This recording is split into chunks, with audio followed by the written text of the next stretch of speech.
Boa noite, pessoal. Começando mais uma live de quartas no nosso Centro Espírita Nair Montes de Castro, nosso celeiro de luz. Que Jesus nos abençoe e que possamos mais uma noite estarmos unidos aqui num tema leve, edificante e que de alguma maneira estejamos próximos com um pensamento voltados a Jesus. Isso é muito importante. Como é que vocês estão? Como de costume, eu vou dar aquela espiadinha aqui para ver se já tem, ó, já tem muita gente, hein? Vamos começar então. Albertinho já deu boa noite pra gente. Sempre Albertinho, nosso super fã, grande amigo e irmão Albertinho, tudo bom? Eliane, Vanessa, a Silvia, tudo bom, Silvia? Marisa, como é que você tá, Marisa? Margarete também, sempre desejando que Jesus nos abençoe. Isso é muito importante, porque sem ele nada somos. Vocês estão ouvindo bem? O som tá bom? Acredito que sim, né? O pessoal tá dando boa noite aí, porque já deve ter escutado. E quando o som não tá bom, o pessoal já grita: "Ó, não estou ouvindo, tá baixo, tá isso." É muito importante esse feedback aí pra gente conseguir fazer uma live minimamente boa, né? Que chegue de maneira equilibrada para vocês aí. E hoje, um tema muito bom, que eu gosto muito, esses temas que a gente fala sobre algum espírito, sobre alguma personalidade histórica, né? Estamos planejando para o mês de dezembro um mês inteiro disso. A gente vai falar sobre temas bíblicos, né? E vamos escolher personalidades históricas para a gente conversar um pouquinho, bater papo, para tentar entender à luz do espiritismo quem são essas pessoas. Então, a gente vai falar sobre Paulo de Tarso, vamos falar sobre Judas Iscariote, né? Porque nós temos muitas informações a respeito do despertar de Judas, né, no plano espiritual. Vamos falar de Jesus, vamos falar de Maria, falar de Pedro, né? Então nós temos muitos grandes personagens da nossa história religiosa para conversarmos. E hoje vamos falar sobre um espírito que é extremamente importante para o espiritismo. Já devem ter lido, né? Eu sempre, um dia, 2 dias antes, eu divulgo qual vai ser o assunto. Vamos falar sobre Emmanuel. E hoje, também, quem vai falar é o meu irmão, José Ricardo, irmão do Albertinho também. E eu já vou colocá-lo aqui na nossa conversa. E aí, Zé, tudo bom? Oi, boa noite, Leco, boa noite, pessoal. Prazer estar aqui, muito obrigado pelo convite. E vamos lá, vamos conversar um pouco. Então, a primeira pergunta que eu já vou fazer para você, Zé, é porque muitas pessoas, às vezes, não conhecem, né? Nem ouviram falar de Emmanuel, não sabe direito ainda, estou começando no Espiritismo, e eu acho que é importante da gente dizer quem é Emmanuel. Então, essa é a pergunta número um. Quem é Emmanuel?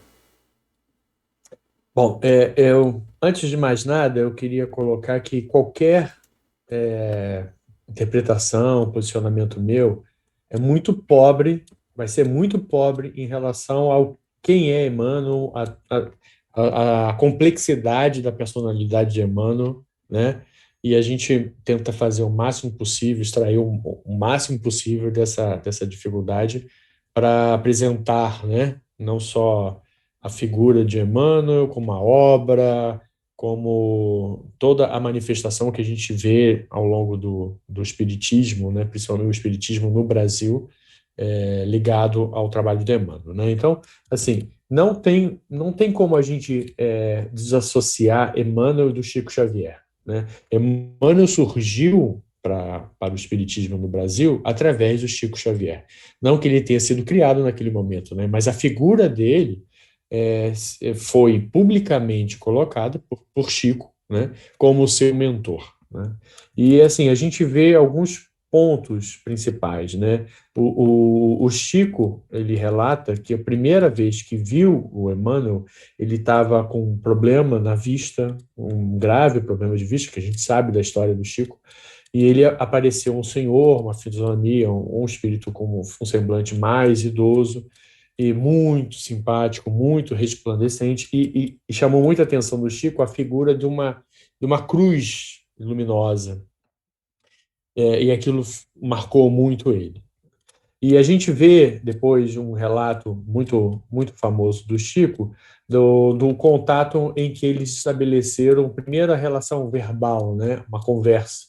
O Chico estava junto a uma represa lá na cidade onde ele morava e apareceu o Emmanuel para ele e estabeleceu-se um diálogo muito interessante que eu gostaria até de ler para vocês aqui, né, que eu levantei durante o meu trabalho de pesquisa, né? Então, o Emmanuel perguntou para o Chico o seguinte: está mesmo disposto a trabalhar na mediunidade? Aí o Chico respondeu: sim, se os bons espíritos não me abandonarem. Você não será desamparado, mas para isso é preciso que trabalhe, estude e se esforce no bem. Acho que essa frase também é muito interessante, né? Eu vou fazer um pequeno parênteses, né? O Emmanuel colocou um desafio, né, um posicionamento para o Chico, que às vezes a gente até conversou em uma outra última reunião sobre o anjo da guarda, né, o mentor. Muitas das vezes a gente tem a ideia que o mentor é aquele que vai nos tirar do sufoco, vai nos dar, inspirar números, né, da Mega Sena, vai abrir os caminhos da gente. E ele já colocou de uma frase muito interessante, né? O desamparo não vai acontecer desde que você estude, você trabalhe, né? Você esteja atento aos seus compromissos. Isso é uma coisa de um nível de um mentor, de um nível mais alto. E aí eles continuam o diálogo. Aí o Chico pergunta: o senhor acha que eu estou em condições de aceitar o compromisso? Ele fala: perfeitamente, desde que você atenda aos 3 pontos básicos para o serviço. E aí o Chico perguntou: qual é o primeiro ponto? Disciplina. O segundo, disciplina. Ele achou estranho. E o terceiro, disciplina. Então, assim, todo o caminho, né, mostrado naquele momento era de um trabalho que exigia total disciplina do Chico, né? Isso é muito, muito legal, porque a própria personalidade, o próprio trabalho que ia ser colocado, e ele coloca. Então, vamos realizar, vamos começar o trabalho, 30 livros para a gente começar. Então, ele já colocou isso na frente Ele já cria do uma Chico, meta, né? Uma meta de já 30 cria uma livros, né? meta de 30 livros. Né? Então, todo o trabalho de disciplina era para você ele conseguir, né, estruturar uma obra que inicialmente era de 30 livros e a gente sabe que passou de 400. Né? Isso é muito interessante.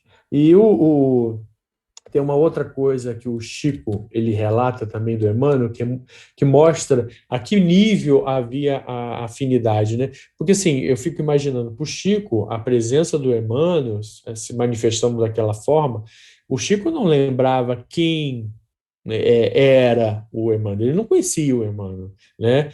E o Emmanuel coloca uma frase muito interessante para o Chico, falando da seguinte forma: tenho seguido sempre os teus passos e só hoje me vês, mas tua existência de agora, na tua existência de agora, mas os nossos espíritos se encontram unidos pelos laços mais santos da vida e o sentimento afetivo que me impele para o teu coração tem suas raízes na noite profunda dos séculos. Né? Então não é uma ligação, opa, você está aqui, vamos trabalhar, meu prazer, eu sou o Emmanuel, você é o Chico, tudo bem, 30 livros. Não é. Existia uma história pré-existente entre os dois, né? De um laço que vai ao longo dos séculos e que naquele momento estava meio que se iniciando um novo capítulo na existência do Chico, num trabalho dos dois, né?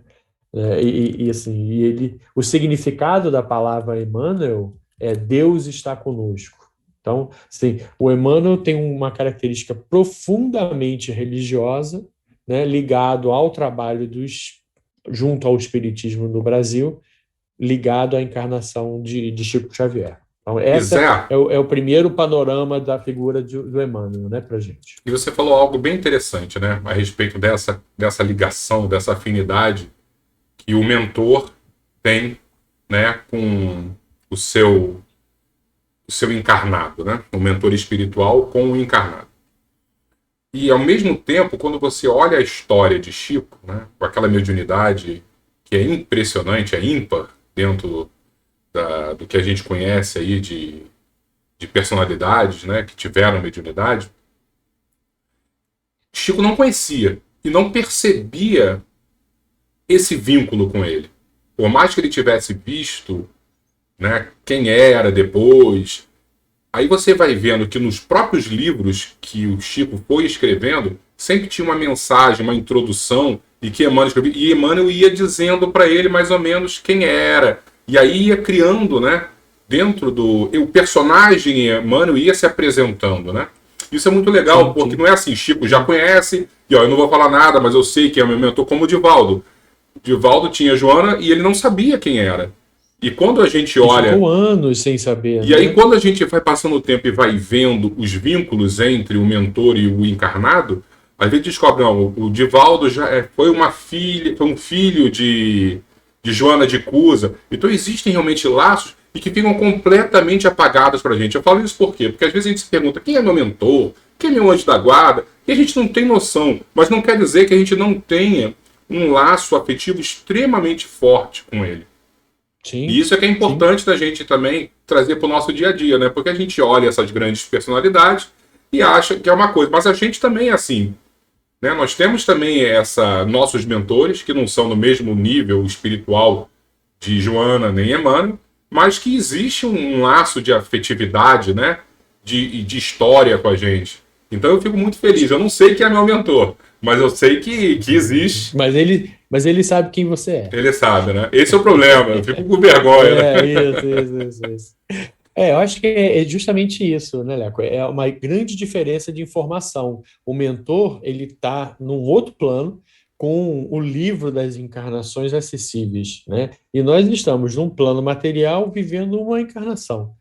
Então, o próprio Chico e o Emmanuel, nessa relação, ele provavelmente, ao longo da existência do Chico, o Chico teve acesso a informações dessas vidas que ele, Chico, estava ligado ao Emmanuel, né? E isso é uma relação dos dois, né? A gente não tem nem necessidade de saber disso.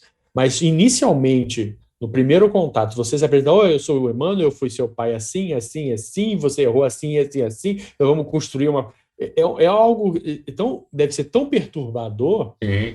que os nobres mentores nunca vão fazer isso, né? Então ele teve que preparar o Chico, né? Através da própria disciplina, através do trabalho, né, dos livros que ele psicografava, e mais tarde eu vou falar um pouco disso, porque o Chico falava que ele se via nos livros do Emmanuel, isso é algo extremamente incrível, né? Ele não era o braço que estava escrevendo, Ele ele, estava na ele história, via né? uma ele via a história, ele falava que ele torcia pelos personagens, ele sofria com os personagens, e depois ele lia o que ele tinha escrito, né? E ele falava que ele datilografava depois o livro, que ele psicografava para organizar tudo direitinho, mas você vê a carga emocional. É como você ir para o cinema e ver um filme de um grande drama, ver Ben-Hur, você está torcendo para algum E Zé, personagem, né? isso é tão interessante, Zé, que Divaldo conta uma história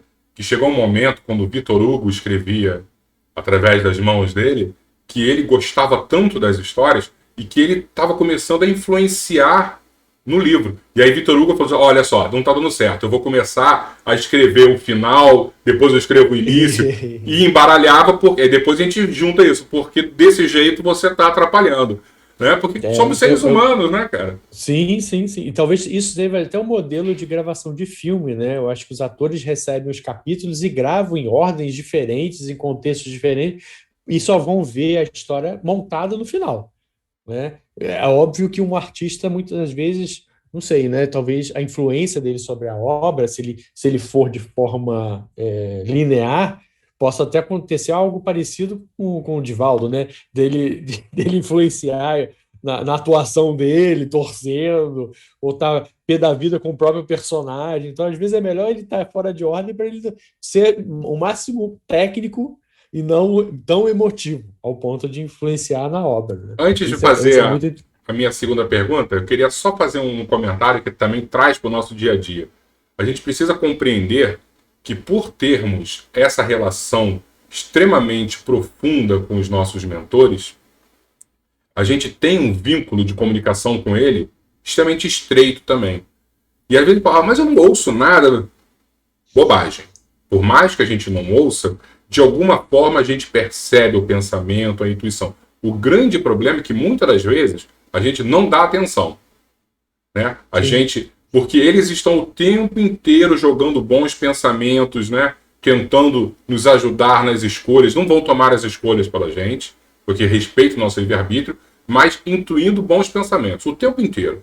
Esse é o grande problema. O problema é que a gente sintoniza num outro canal e aí vai tirar a gente da frente da televisão com outro canal. Não consegue. É igual o filho que fica no YouTube lá, vai, vem aqui, vem ler o livro. Não vou porque eu estou interessado no meu vídeo no YouTube. E esse é o nosso problema, né? Então não podemos dizer, não, meu mentor não me ajuda, ajuda. A gente que está sintonizado em canais diferentes, né, de frequência. Sim, sim, sim. Assim, a gente sempre tenta fazer um comparativo com os grandes espíritas que a gente conhece, que tem uma ligação direta, profunda com os mentores deles, né? Então, no caso do Chico Emmanuel, o Divaldo com a Joana, mas a gente não é assim. A gente não é assim. E assim, e o que mais, mas a gente pode fazer uma correlação com essas duplas em relação à nossa vida, né? Então, assim, como era o papel do mentor Emmanuel? Isso é muito importante, porque talvez a gente consiga fazer uma correlação com o nosso mentor. Eu não o vejo, eu não o escuto, mas eu posso perceber, como você falou, que algumas mensagens são deles e outras não são. Então, assim, por exemplo, eu acho assim, o Emmanuel sempre se manifestou com um espírito extremamente bondoso junto ao Chico, mas muito austero, né? Então, ele não era de passar a mão na cabeça do Chico. A gente tem Muito pelo contrário, né? muito pelo De dar contrário, bronca, várias né? manifestações de que ele muitas vezes puxava a orelha e assim e colocava ao Chico a responsabilidade do Chico em se manter fiel à obra, né? Como ele fala assim, ele chegou uma vez a virar e falar para o Chico: se algum dia eu lhe disser algo diferente do que disseram Jesus e Kardec, fique com eles e me esqueça, né?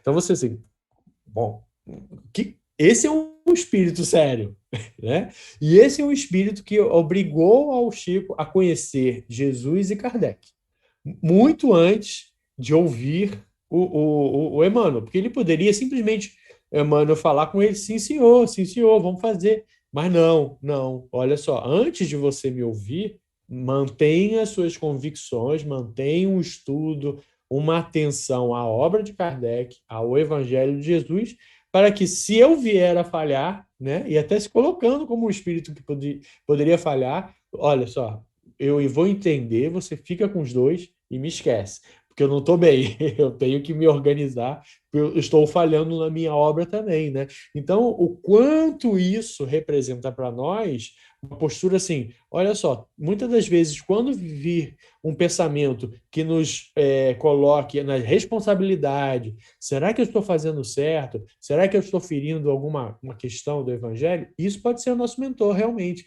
E não aquela figura, não, realmente, você estava certo. Você devia ter dito aquilo mesmo. Ele abusou da sua boa vontade. Isso talvez não seja o nosso mentor, né? Existe a grande história do cachorro do Chico, que me veio aqui agora, que eu acho sensacional, que o Chico tinha um cachorro maravilhoso, amava. O Chico sempre amou muitos animais, mas tinha um animal que ele gostava muito e ele estava doente. E aquilo estava preocupando o Chico, porque o Chico tinha muito trabalho, muita coisa para fazer. E uma vizinha falou assim: não, Chico, pode deixar, eu resolvo isso. Aí o Chico foi trabalhar, quando voltou, o cachorro tinha morrido. Ele falou assim: meu Deus, o que aconteceu com o cachorro? Não, ele estava mal, eu dei o veneno e matei ele. Agora está resolvido o problema.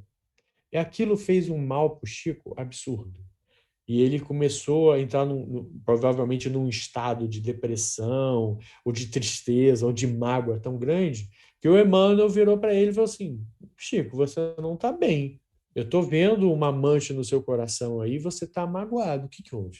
Aí o Chico contou a história para ele, e o Emmanuel, como bom mentor, falou assim: então você vai fazer o seguinte. você vai virar para a pessoa que fez isso e vai perguntar para ela o que que ela gostaria de ganhar.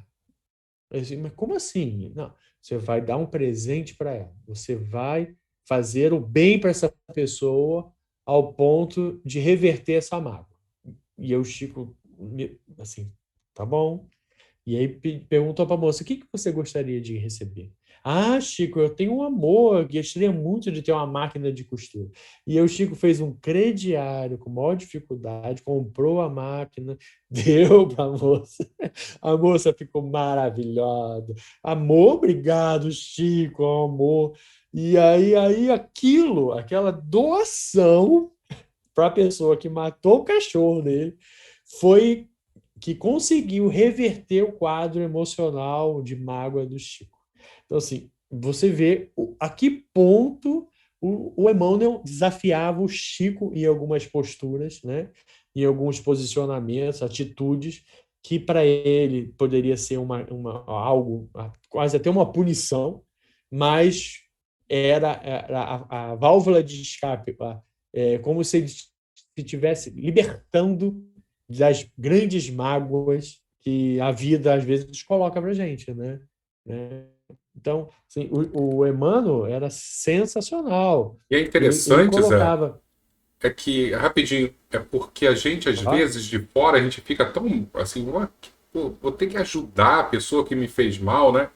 E aí a gente consegue entender a terapia, né, do amor, sim, né? Existe uma terapêutica aí por trás, onde não é só dar a máquina de costura, é conversar. E com certeza a conversa foi muito mais profunda que essa. Entender o que passava no coração daquela pessoa. Por que que. E aí, às vezes, você entendendo, consegue entender por que que ela tomou essa atitude tão impensada de matar o cachorro. sim, Né? Você se envolver com o outro. Não é só dar o negócio. Muitas vezes eu vou dar e eu não quero nem saber e vou continuar com a mágoa. É algo muito mais profundo. Provavelmente Chico mergulhou muito nessa relação de perdão e saiu muito maior, né? Muito maior. sim, sim. Porque assim, a atitude dessa moça, dessa senhora, era de extrema ajuda, né? Na cabeça dela, eliminar um pobre animal que estava sofrendo, ajudava o animal, ajudava o Chico, e estava tudo resolvido. E não é aquilo. Só que o Chico retribuiu aquela pseudo-manifestação de ajuda, né, dessa forma, revertendo uma mágoa e estabelecendo até como se ele estivesse dizendo obrigado pelo seu gesto, por mais que tenha sido completamente ignorante, né? Isso é muito interessante. Tem uma outra história também que o Chico estava andando, atrasado para o trabalho, e uma senhora no portão falou: Chico, Chico, eu preciso muito conversar com você, Chico. Aí o Chico, não, desculpa, eu estou atrasado, eu tenho que ir. Aí o irmão apareceu para ele assim: volta lá e conversa com ela. Aí o Chico falou assim: meu Deus, eu vou me atrasar. Mas está mandando, vamos lá. Aí conversou, ela provavelmente desabafou alguma coisa para o estado, eles trocaram ideia, e aí o Chico voltou. Quando ele estava olhando, indo, né? Aí o Emmanuel falou assim: agora olha para trás. Aí ela estava assim: vai com Deus, Chico, vai com Deus. E saía dela uma emanação, né, de energia tão boa na direção do Chico. E aí o Chico ficou maravilhado. Aí o Emmanuel falou assim: imagina se você não tivesse falado e ela tivesse assim: vá com o diabo. O que que teria acertado você? Então, assim, era muito interessante isso, né? O posicionamento mostrando para o Chico que alguns pontos da vida têm reflexos imediatos, né? Atitudes dele se manifestavam diretamente para o bem-estar ou poderia gerar um desequilíbrio muito grande para o Chico. Isso é muito legal, a relação dos dois como mentor, né? E teve para finalizar essa discussão da questão do mentor, né? Emmanuel mentor, existe uma parte muito muito legal é que o Chico, quando ele escreveu 100 livros, ele falou assim: bom, bati a meta, 100 livros, agora, pô, vou fazer alguma coisa. O Chico gostaria de ser pianista, adorava música, né? Então vamos fazer alguma coisa nova na minha vida. Aí o Emmanuel apareceu para ele e deu um seguinte recado para ele: ó, eu estou aqui na obrigação de dizer para você que os mentores da vida superior que nos orientam expediram uma instrução. Ela determina que a sua atual encarnação seja desapropriada em benefício da divulgação dos princípios espíritas cristãos. Então, a vida do Chico foi desapropriada. E o Chico falou: mas como assim desapropriada? E se eu me recusar? Aí ele falou: então, se você tem todo o direito, mas eles estão me avisando que a sua encarnação vai ser terminada mais cedo, você vai voltar. Né? Então, assim, às vezes ele dava umas notícias difíceis pro Chico.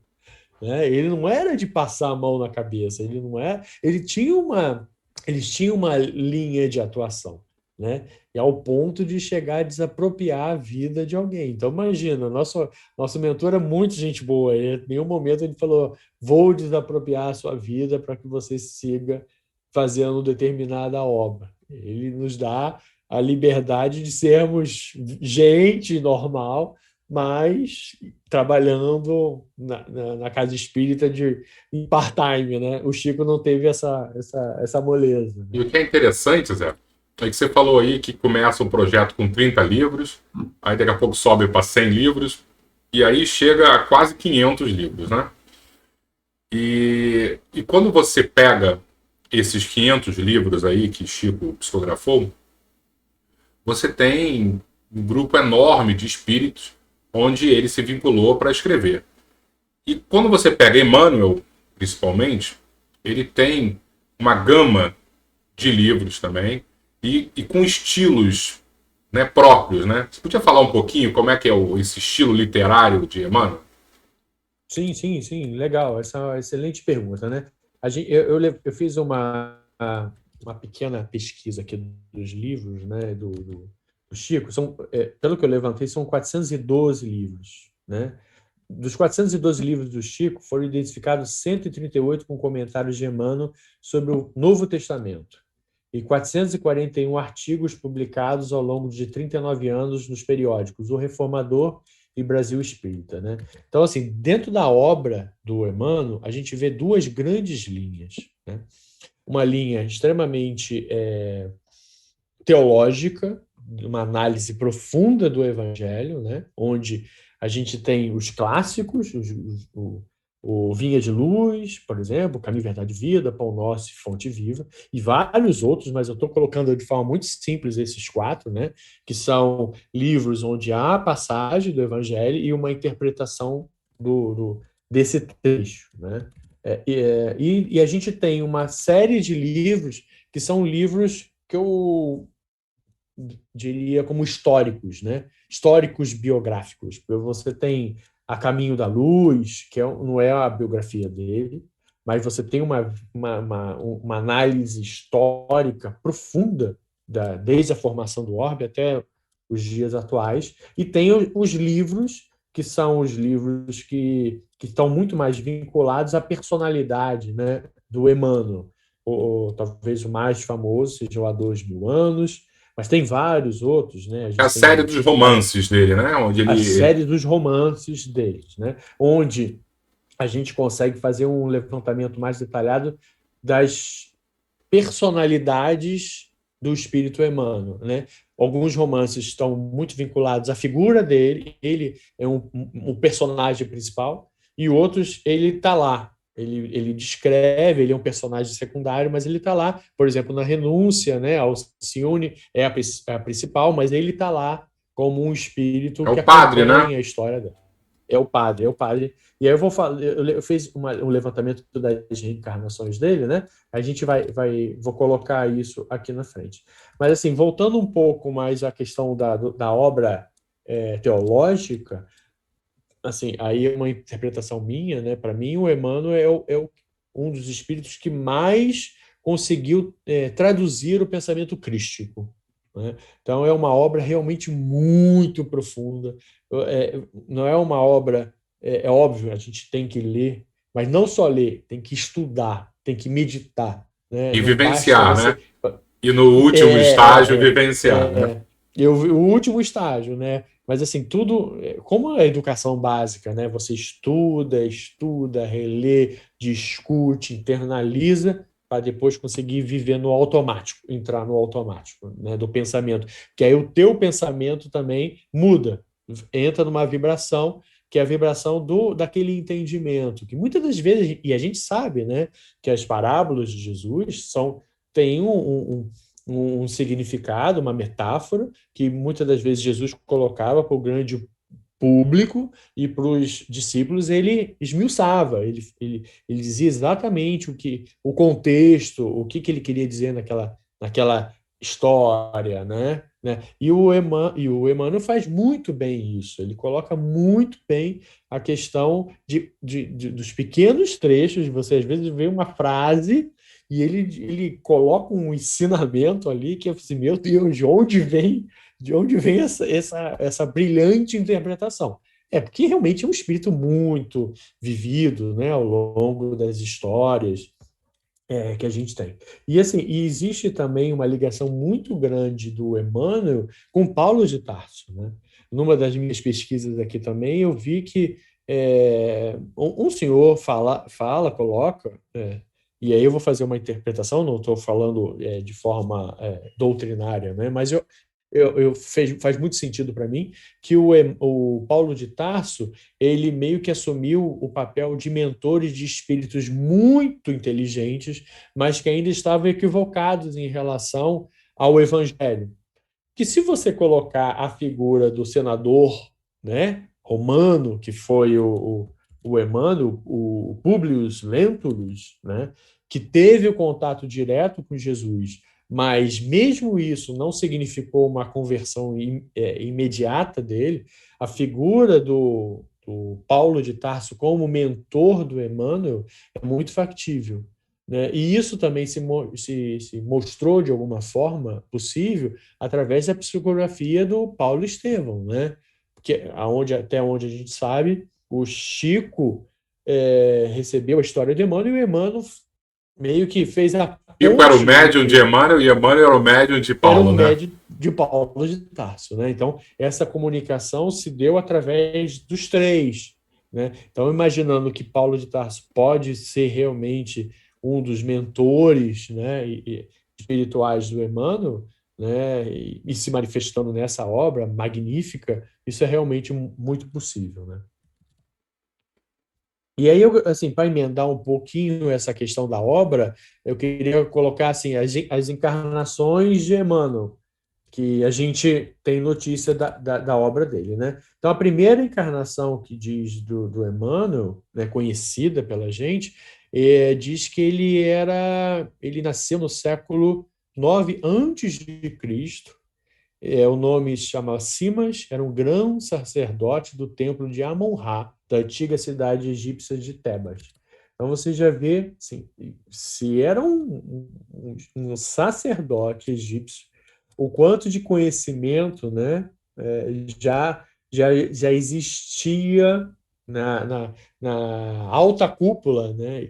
O próprio a Caminho da Luz ele coloca isso, né? Isso é Que os interessante, né, sacerdotes Zé? egípcios. Que quando você lê A Caminho da Luz, você vê nitidamente que ele fala com muita propriedade de diversos pontos. E aí, quando você vai falando isso, vai fazendo sentido. Você fala, olha aqui, ó, ele provavelmente já era do grupo dos sacerdotes, os Sim, iniciados, onde ele tinha informações específicas. E se você apertar um pouquinho, daqui a pouco você descobre que ele veio também exilado de capela, porque esse grupo veio sim, de capela, né?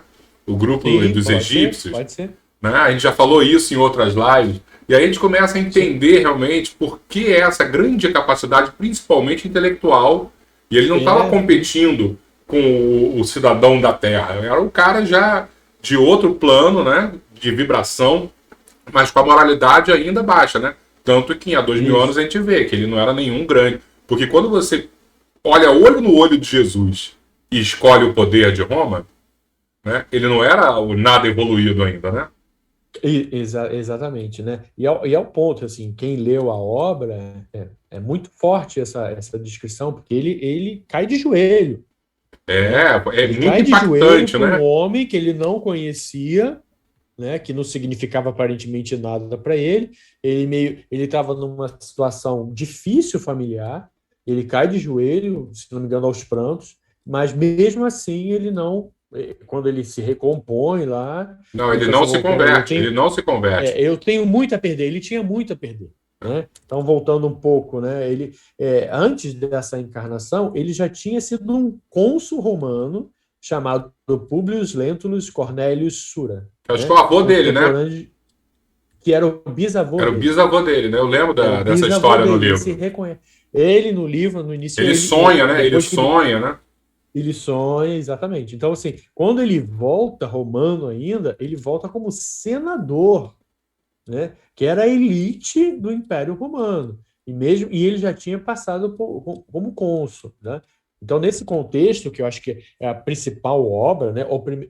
Talvez tenha sido a primeira obra dele, né? Completa da vida dele, como que é o Há 2000 anos, que ele relata o drama da filha com lepra, e ele é recomendado a ir lá para a região da Palestina, e aí eu tinha contato com César, e a esposa se converte. Então, assim, quem não lê o livro é excepcional, é muito bom, né? E ele tem esse contato, e existe um fato histórico muito interessante atribuído a ele, ao senador, que é a carta descrevendo Jesus, né?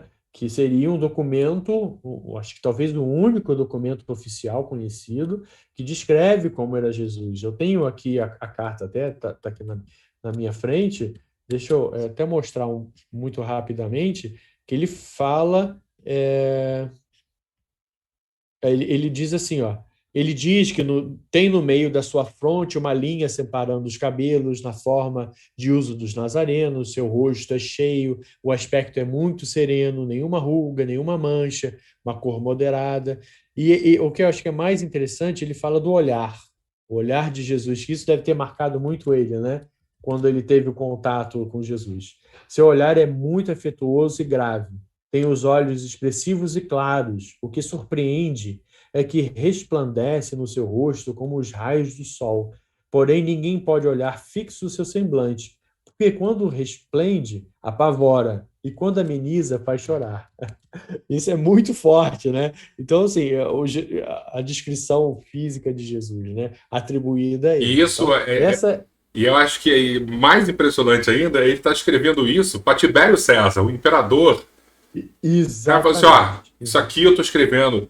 Né? Quando o cara ele se permite escrever com essa riqueza de detalhes e de certa forma poético, né? É porque ele foi muito tocado por Jesus. Foi muito impactado, realmente, né? Então, a figura de Jesus para ele foi muito forte, mas não foi suficiente para fazer a transição. E aí depois a gente tem o outro livro, que é a continuação da vida dele, que é os 50 anos depois, né? Que acho que ele vem como um escravo, Nestório, né? Isso. Que nasce em Éfeso, né? E tem uma origem judaica e vive escravizado pelos romanos, se não me engano, né? Que é muito interessante, né? É como se ele trocasse de personagem. Então ele viveu como romano, abastado, e agora ele era um escravo de origem judaica do mesmo povo que ele tinha vivido na encarnação anterior, né? E o que é Sabe? legal, Zé, que eu lembro dessa passagem, onde ele era um grego e ele dava aula, né? Ele era como se fosse um mordomo de uma família romana e ele ensinava para os filhos, né? Era um grego, por mais que fosse escravo, mas era extremamente culto. Então ele mantém ainda nessa personalidade que ele vem a intelectualidade. Mas por ser escravo de origem humilde, aí sim ele abre a oportunidade de se converter ao cristianismo. Então é Sim, legal para a gente sim. ver quando a gente está reclamando, minha vida tá uma porcaria, eu não estou em missa, que às vezes essas são as grandes oportunidades, né? E quando a gente vem com muita coisa, a gente geralmente é difícil jogar fora. Eu sou bonito demais, eu tenho fama demais, eu tenho dinheiro demais. Não, não, isso eu não vou, não, eu não tenho tempo, porque eu tenho tanta coisa. Essas luzes, né, que são frias, essas luzes de neon e que nos aproximam, né, que nos sugam. Enquanto quando você não tem nada, é muito mais fácil a conversão. É. Por isso que muitas das vezes os sábios falam, é preciso perder para ganhar. Exato, exato. E aí, assim, quando você coloca isso, eu não sei se realmente foi o Nestório ou Basílio, Léo, que depois ele diz que ele vem como filho de escravos gregos que nasceu em Chipre. Então, eu não sei se é esse momento, eu realmente eu não Eu sei achava que era o se Nestório. foi. Já tô ficando velho, eu já não lembro mais de nada. É tanto livro que a gente leu, já A tá gente acaba misturando perdendo tudo. algumas referências. Mas é interessante isso. Ele veio depois como um escravo grego que nasceu em Chipre. Em seguida, ele vem como um bispo que chama São Remígio, bispo de Reims. Nasceu no ano de 437. E aí, em seguida, veio como padre Manuel da Nóbrega, né? Que assim, o padre Manuel da Nóbrega foi o primeiro a rezar a missa, né? Chegando ao Brasil, né? Na Bahia. Isso assim, aí você começa, talvez, a entrelaçar o papel do Emmanuel com o Brasil, né? Com a pátria do Evangelho, né? Então, assim, é muito forte. E o padre Manuel da Nóbrega, pelo que eu vi aqui, ele, mais uma vez, né? Ele era um ele estudou na Universidade de Salamanca, Mas desculpa eu estar depois se interrompendo. transferiu para. Mas por a gente ser irmão, eu acho que eu tenho essa intimidade. Mas eu acho que ele não foi o primeiro a Não, rezar a pode missa. falar, claro. Ele não foi. O primeiro a rezar não foi o Frei Henrique, né? Soares de Coimbra, ele que fez a primeira missa no E Brasil. assim, O Manuel era um na jesuíta. minha pesquisa, ele era jesuíta, Isso, mas não foi a exatamente, primeira missa, não. A primeira missa foi o Frei Henrique exatamente. Soares de Coimbra. Isso eu lembro de escola. Né? Então na minha Depois, leitura aqui, depois quem estiver assistindo a live aí, vê quem tem razão. Né? Pode escrever eu aí. pelo levantamento histórico aqui que eu estou vendo, eu acho que ele era amigo do Mendes Sá, conselheiro do Mendes Sá. Talvez ele Isso aí tenha já é bem rezado uma depois. missa Já aqui é bem junto. depois. Bem depois, bem depois. Ele era da Companhia de Jesus, não é Isso. isso? Chega à Bahia em 29 de março de 1549 e celebra a primeira missa. E porque a primeira missa foi Isso, celebrada em 1500 mesmo. Que teve aquela carta, né? talvez, Que foi talvez, mandada e a primeira missa foi Frei Henrique Soares de Coimbra. talvez na missa lá na Bahia, né? Isso. Mas não sei. Essa foi em Porto Seguro, né? Na chegada. É, Eu não sei, eu não sou mas assim, historiador. mas eu acho que o legal, independentemente desses fatos históricos, né, que ele teve essa ligação com o Brasil. Então E com a já viveu educação. no E Brasil com a educação. Porque quando você e com a pega um educação, porque ele era jesuíta um e jesuíta. tinha que a missão era catequizar índio, né? Levar a Exatamente, cristandade, né, aos exatamente. índios.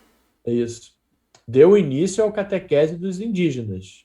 Exatamente. Então, assim, era um homem extremamente letrado, né? Mais uma vez, né? Com uma formação europeia, universidades muito boas, entrou para a companhia da jesuítas, veio para o Brasil e criou uma escola, né? De catequese para os indígenas, trazendo já a mensagem do Cordeiro para as terras do Brasil, E ele que é uma funda São outra obra Paulo, do né? Chico. Ele funda São Paulo, né? Sim, E ó, mais uma ligação com Paulo de Tarso, né? isso, Olha o nome da exatamente, né? cidade, Então, né? São Paulo, exatamente, exatamente. Então você vê o quanto a personalidade dele tá vinculado ao nosso Brasil. E aí, em seguida, eles dizem aqui que ele virou o padre, era o famoso padre Damiano, Que é do que livro faz Renúncia, parte né? do Renúncia, Isso. exatamente, que morava em Ávila, né? Então você vê a Teresa de Ávila, a Alcione Ávila e o Emmanuel em É, Ávila. mano, Então, cara. a Ávila também é um local extremamente simbólico para né, a Isso, a questão cristandade, a evangélica, né? cristandade. E sabe o que é A interessante, Zé? Quando a cristandade. gente lê Renúncia, a gente vê as citações do padre, né? Que era Emmanuel, e ele olhava para Alcino, que era uma criança, e via em Alcino um espírito extremamente evoluído. Aí nessas horas a gente vê que por mais que a gente considere realmente Emmanuel muito evoluído, e a gente considera, a gente tem ele em alta conta, existem espíritos que a gente não tem a mínima ideia que já reencarnaram pelo planeta Terra, que E são passaram de aqui. outro plano, né? De outro plano. Exatamente. E aí você vê, né, no contexto do livro é muito interessante, porque Alcione Ninguém conhece. Isso, Alcina isso. não é Teresa de Ávila.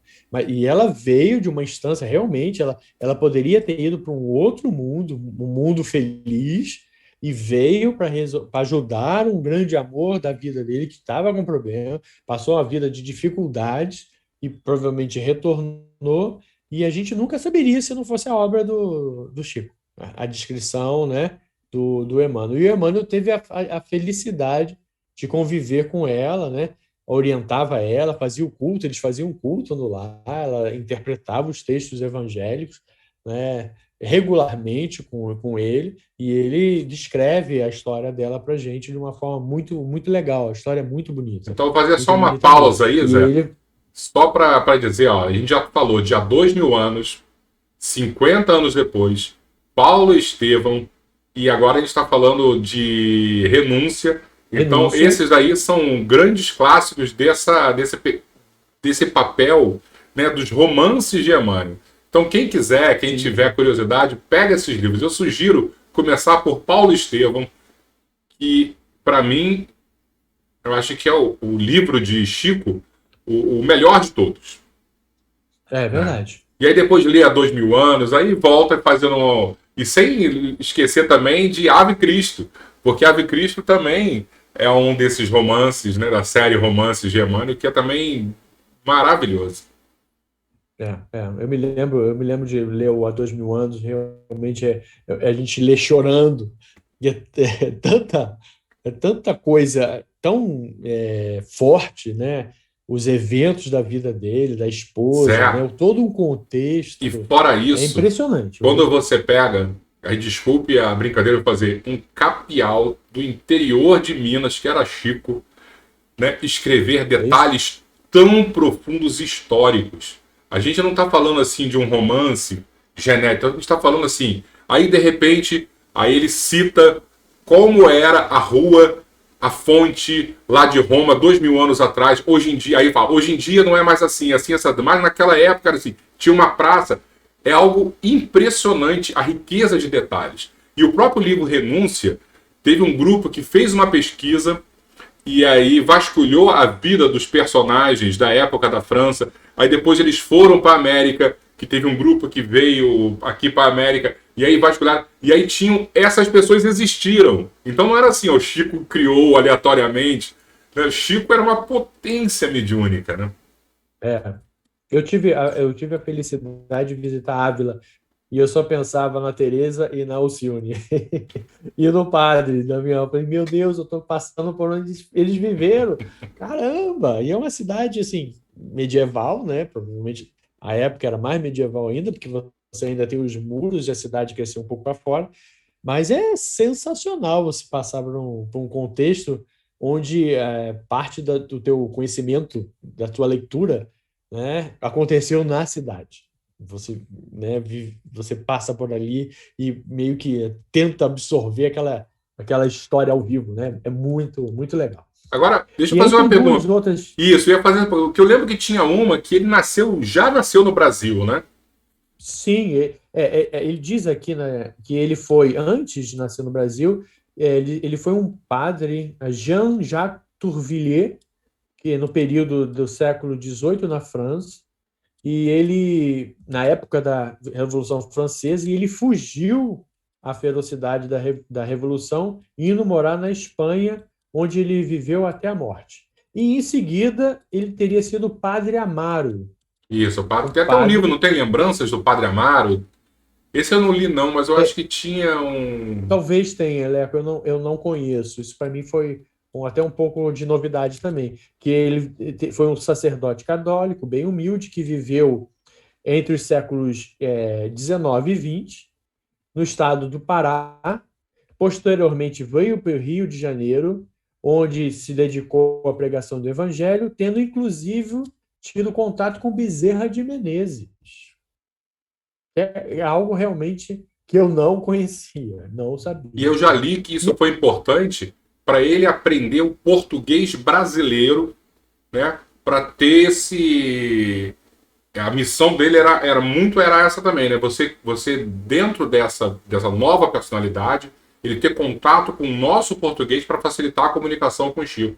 Sim, sim, interessante, né? Porque assim, outra coisa que eu pesquisei, que a gente sabe, é que existe uma mensagem no Evangelho chamada O Egoísmo, intitulado Isso. ao É, Emmanuel, Emmanuel, né? exatamente. Então, assim, aí você vê, ele viveu na França, né?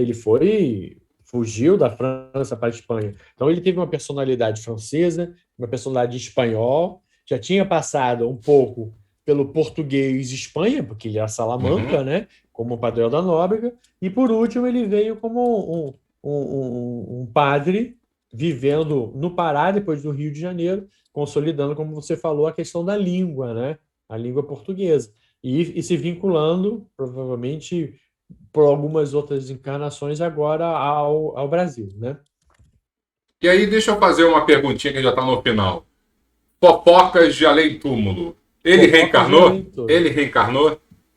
Olha, dizem na boca pequena que ele está reencarnado, né? O Chico, antes de retornar para o mundo espiritual, disse que em desdobramento visitou o nascimento dele, viu o nascimento dele, e ele está reencarnado numa cidade do interior de São Paulo e teria nascido no ano de 2000. Então, assim, a gente tem um Emmanuel com outro nome, provavelmente, né? Ou praticamente com certeza, com 21 anos, né? Em solo brasileiro. E o Emmanuel sempre falava, ou, na verdade acho que era o Chico que falava assim. E quando ele retornasse, o Emmanuel voltasse, os papéis iam ser trocados. E ele falou, aí eu quero ver se ele vai aguentar essa dureza. Então, o Emmanuel, hoje, como espírito encarnado, deve ter o Chico agora no papel de, de De mentor, mentor. né? De E eu guia lembro, espiritual, eu né? lembro que Emmanuel dizia também, Chico dizia que Emmanuel falava para ele, aí você vai ver também como é difícil a conexão mediúnica, né? Porque o plano Sim, sim, sim. espiritual deve se desdobrar também para conseguir se Sim, conectar com a gente, né? E sim, passar, sim. passar direito a mensagem, né? Porque muitas vezes tem influência do médium. Então é um trabalho muito complexo, né? O próprio o Emmanuel colocava para o Chico essa questão da afinidade, né? Ele fala assim, colocava que o trabalho de escrita mediúnica por Chico exigia uma mente em estado de profunda serenidade, clima mental adequado necessário para que o Emmanuel escrevesse suas memórias dos romances, né? Então existia momentos que o Chico não deveria conseguir essa afinidade ao ponto de o trabalho de se desenvolver bem, né? E assim, imagina hoje, qual é o espírito que consegue manter uma mente em profunda serenidade? É muito difícil. É muito difícil. Como você falou, né? Era um jovem médium, Chico, numa cidade do interior do Brasil, na década de quê? De 30, 40, onde o Brasil era profundamente rural, totalmente desconectado, né? Né? Ao ponto que a gente vê hoje, né? Que o mundo hoje, a gente está falando aqui para algumas pessoas que estão nas suas casas em bairros diferentes, uma possibilidade de ser em países diferentes, sei lá, a gente nunca sabe, né? O alcance dessa conversa, né? E aí Zé, você vê rapidinho, como mudou o contexto. só um parêntese, o que a Silvia está comentando aqui com a gente, que eu misturei tudo, né? Que eu falei do Memória do Padre Amaro, mas não é. É Memória do Padre Germano, que eu acho que esse Sim, você leu, sim, que você sim. achou Esse lindíssimo, eu li. né? E Sim, o outro é o Crime do Padre sim. Amaro, então não é nada de Emmanuel. Então esquece. É. Obrigado, Memória do Padre Silvia. Germano é outro. É que a O minha Padre cabeça Germano já é um não tá padre boa. excepcional. É uma das coisas que eu mais lembro do Padre Germano era o sofrimento que ele tinha em ouvir as confissões, né? E ele fala assim: eu gostava de ouvir confissão de criança, que é tão pura, tão bonita. E eu ouvia das pessoas, ele tinha ouvir cada história terrível. E aquilo para um padre sério, espiritualizado, né? Deve ter sido um sofrimento danado, padre, mas era o padre Germano, isso mesmo, isso Ah, mesmo. então a última pergunta. A gente já falou aí da que Emmanuel já está reencarnado. E o que, que a gente deve esperar dessa encarnação? Deixa eu só fazer um parêntese. Porque eu fico sempre pensando assim, até onde uma palavra do Emmanuel hoje em dia pode chegar. Fico imaginando com o YouTube, com a internet.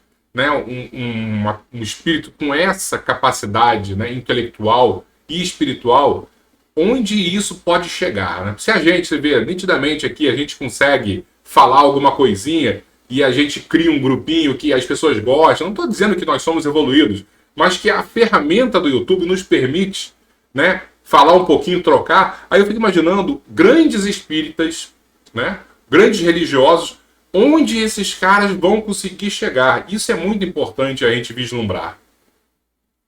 Sim, sim, eu concordo. Assim, é muito difícil a gente imaginar é, o que será, né?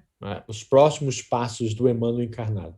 Acho que a gente tem que fazer uma correlação de quem foi Emmanuel, qual é o seu papel, né? E tentar encaixar isso no contexto atual, né? Porque assim, eu fico imaginando também, a gente vive um ambiente de muito desentendimento, né? De muito ódio, de muito dislikes, né? E às Cancelamento, né? vezes você pegar um menino, cancelamentos, exatamente. E você pegar um menino de 21 anos, 22, e expor ele nessas plataformas, é óbvio que para o espírita será magnífico, mas para o resto do mundo pode ser uma carnificina. Então, a gente tem que preservar essa serenidade, né, o trabalho, o espírito do Emmanuel, para que ele consiga fazer um trabalho que eu acredito que vai ser na linha sempre da educação. Ele Sim. sempre foi um educador, um evangelizador, e hoje a gente vê um mundo muito necessitado desse papel, né? Das pessoas que consigam fazer uma tradução do espírito, do pensamento crístico para a nossa vida, nossa sociedade. Porque eu sempre coloco que o Cristo, para mim, é a pessoa mais mal entendida dos personagens da humanidade, né? Cada um vê o Jesus de uma forma muito particular e muitas das vezes muito numa relação é, monetizada, material, né? Como a gente viu ao longo da própria história católica e algumas manifestações. Então, talvez o Emmanuel consiga ou venha numa linha de trabalho que realmente mostre de forma, mais uma vez, clara, e ele já fez isso, a gente pega todos os livros dele, ele coloca de uma forma muito clara, muito cristalina. Mas a humanidade, a gente conhece a humanidade, né? A gente se conhece. A gente sabe que a gente precisa estar sempre recapitulando, sempre ouvindo. A gente precisa de E a gente pessoas que conhece o nosso realmente nos potencial de fazer orientem. bobagens, é. A gente conhece o nosso Exa potencial exa de fazer bobagem. exatamente. E a gente gosta muito da personificação, né? Então, ter o Chico sempre foi uma pessoa extremamente idolatrada, né? Por mais que ele tenha uma personalidade muito humilde, mas o Chico era a referência para os espíritas, né? Hoje a gente vê o Divaldo, mas daqui a pouco o Divaldo também, numa idade muito avançada, ele vai partir. Então a gente muitas vezes precisa de espíritos encarnados que meio que orientem, façam uma leitura para a gente da obra de Jesus, do Evangelho. Eu acho que o Emmanuel vai vir num trabalho de educação, que a gente precisa de educação, né? E ele coloca a base da justiça humana, a base da Constituição, das relações, é o Evangelho. Se a gente não seguir isso, a gente vai seguir leis complexas, leis injustas ou leis desacreditadas. E talvez ele faça essa ponte, né, de retrazer para a discussão do direito o direito divino, o evangelho, as manifestações humanas em essências, para a gente se organizar, porque a gente está num momento de muita confusão.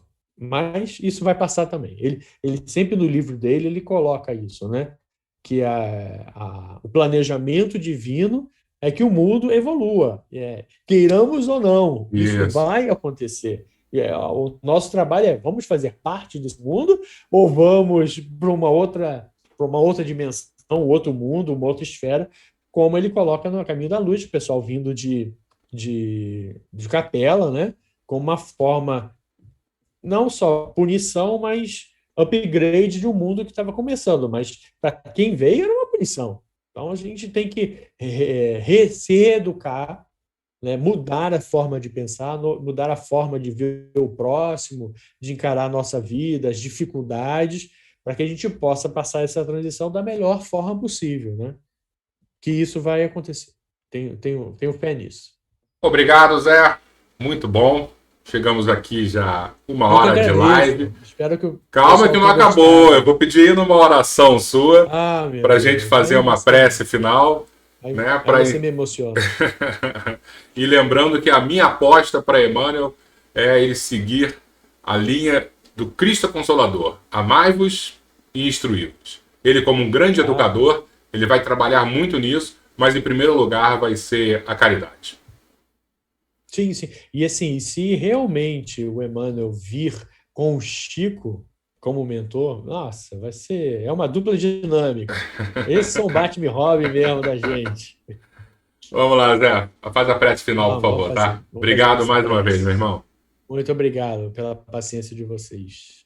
E rogar a Deus, a Jesus, aos bons espíritos que sempre nos orientem, agradecendo a Jesus que confiou ao trabalho de Emmanuel, esse grande intérprete do pensamento de Jesus, o pensamento crístico, que nos trouxe através dessas obras monumentais junto do Chico, um trabalho maravilhoso em que todos nós devemos muito a essa obra. Há muito agradecemos Jesus, ao Emmanuel, que Deus o proteja na sua encarnação presente, que todos nós vibremos por ele, pela sua obra, pelo seu amor, agradecendo infinitamente o pão que recebemos através da obra do Emmanuel, através da dedicação que ele teve à humanidade, através do seu trabalho, seu amor e a confiança em nós. Que Jesus nos ampare hoje e sempre. Mais uma vez, obrigado, Zé. Vou me despedir do pessoal aqui, tá bom? Muito obrigado. Paz a todos. Boa noite, Boa pessoal. noite, Zé. Pessoal, foi muito bom. Mais uma noite aí nessa nossa live. Agradeço demais, né? E que possamos realmente compreender a importância do Evangelho em nossas vidas. Porque às vezes a gente vem aqui, fala, conversa, ri, bate papo, e o mais importante a gente pode deixar passar. E o mais importante a gente sabe qual é. É a caridade, né? É esse amor, a dedicação que a gente precisa, de alguma maneira, né, colocar na nossa vida, na nossa disciplina diária. Possamos, então, encerrar hoje com esse coração, com esse pensamento. Obrigado, pessoal. Boa noite, fiquem com Deus.